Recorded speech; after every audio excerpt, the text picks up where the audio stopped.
เบิ่งแม่ข่อยเราขูดตอกดูเพลินเลยนะ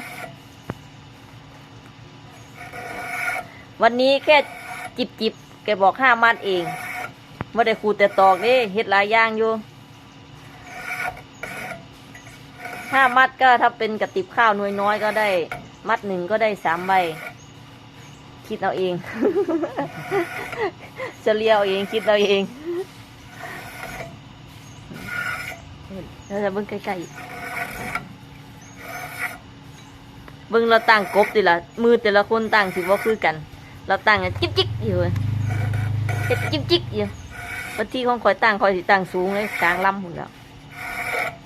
มือไผมือมันขูดกันสิว่าคือกันแต่ข่อยสมอันนี้ให้เราว่าเฮ็ดดีค่ะแต่ก่อนมันคอนเนาะ